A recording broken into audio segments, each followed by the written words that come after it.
పతివ్రత పరమన్నం వండితే తెల్లారిందాక చల్లారలేదట. ఈ సామెత ఎంతమందికి తెలుసు? ఇప్పుడు బిగ్ బాస్ సీజన్ 9లోనే అలాగే ఉంది. అంటే అందరినీ నేను అనట్లేదు, అందులో జెన్యూన్ పర్సన్స్ కూడా ఉన్నారు. కొంతమంది వరస్ట్ వేస్ట్ గాళ్ళు వెళ్ళి దాన్ని కంపు పెట్టించేస్తున్నారు కదా, వాళ్ళ గురించి నేను మాట్లాడుతుంది ఏంటి అనేసి అంటే, అందులోని మీ గేమ్ మీరు ఆడుకోవచ్చు కదా. పక్క వాళ్ళ క్యారెక్టర్ని అనాలిసిస్ చేసేసి వీళ్ళు ఇది అని చెప్పే రైట్ మీకు లేదు కదా. అమ్మ పాప, ఫస్ట్ మీకే నోటుదోల బ్యాచ్. ఈ బ్యాచ్ ఆల్రెడీ ఏపీ తెలంగాణలో పేరు నోటుదోలకే మారు పేరు అనేసని, నువ్వు మా జిల్లా కుర్రోడిని, మా రాష్ట్ర కుర్రోడిని, మా జిల్లా కుర్రోడిని, అందులోనే ఒక సోల్జర్ని పట్టుకొని ఆడోళ్ళ పిచ్చి నీకు గిల్లాడా? నీకు ఇంకేటి చేశాడా? మరి ఎంతకన్నా పచ్చిగా వస్తాయి మాటలు. నువ్వు ఎవత్వే ఆడి క్యారెక్టర్ గురించి మాట్లాడడానికి?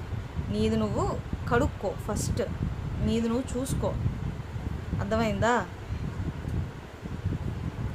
చూసుకొని నువ్వు మాట్లాడు, అర్థమైందా? ఇంకోటి మోస్ట్ వరస్ట్ ఎవరైనా ఉన్నారు అని అంటే సంజన.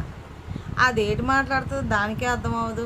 ఇది ఏమంటారు ప్లేస్, ఇది చూసుకొని మాట్లాడుకుంటుంది. వీళ్ళు మా వాళ్ళు అని. కొత్తగా వచ్చిన నిఖిల్ ఎవరు అబ్బాయి, ఆ అబ్బాయిని పట్టుకొని ఇంకే తిన్నంటుంది. నువ్వు సోల్జర్స్ అంటే నీకు అంత దీనిలా కనిపిస్తుందా ఏంటి? నాకు అర్థం కాదు. తను ఒక సోల్జర్, అది మైండ్లో పెట్టుకొని నువ్వు మాట్లాడితే పద్ధతిగా ఉంటుంది. సోల్జర్స్ ఒక్క పూట 5 నిమిషాలు, పూట అవసరం 5 నిమిషాలు బార్డర్లో లేకుండా వస్తే నువ్వు అక్కడ అంత పీస్ఫుల్గా కొడుకుని మొగుడిని ఇంట్లో వదిలేసి నువ్వు ఇక్కడికి రావు. అలా 5 నిమిషాలు అక్కడ లేకుండా ఉన్నారనుకో, 6వ నిమిషంలో నువ్వు ఉండవు, అర్థమైందా? సోల్జర్ అంటే అంత చీప్ ఏం కాదు. మనలాగా డబ్బుల కోసం మొహాలకి రంగులు వేసుకొని డబ్బుల కోసం ఇది అయ్యే క్యారెక్టర్లు కాదు సోల్జర్స్వి. వాళ్ళ ప్రాణ త్యాగాలే మన దేశం. వాళ్ళు లేకపోతే మనం లేము. ఆ అబ్బాయి విషయంలో ఎవరు మాట్లాడినా కొద్ది నోరు అదుపులో పెట్టుకొని మాట్లాడితే మంచిది, అర్థమైందా? లోపల తను సైలెంట్గా ఉంటున్నాడంటే తనకు మాటలు రాక సైలెంట్గా ఉండట్లేదు. తనకు ఆ వాల్యూ తెలుసు కాబట్టి సైలెంట్గా ఉంటున్నాడు. సోల్జర్స్ అంత తక్కువ కాదు, అర్థమైందా?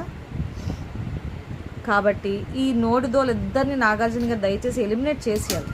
ఆ బిగ్ బాస్ సగం పట్టిన దరిద్రమే వీళ్ళిద్దరు. వీళ్ళకి బాండింగ్లో ఉండొచ్చు, అక్కడికి వెళ్ళి ఆ ఇమ్యూల్ని కన్నది కదా ఈవిడ, నా కొడుకు అంటే. మరి తనుజకి ఎందుకు నాన్న ఉండకూడదు? ఈవిడ కొడుకు ఉండొచ్చు, రిలేషన్లు ఉండొచ్చు, బాండింగ్స్ ఉండొచ్చు, మరి తనుజకు ఉండకూడదు. మనం చేస్తే సంసారం, ఎదుటోడు చేస్తే వ్యభిచారం, అలాగుంది ఆవిడ పద్ధతి. నాకైతే అర్థం అవ్వట్లేదు. ఎంత తొందరగా ఈ పికిల్స్ పాప, ఆ సంజన ఎలిమినేట్ అయిపోతే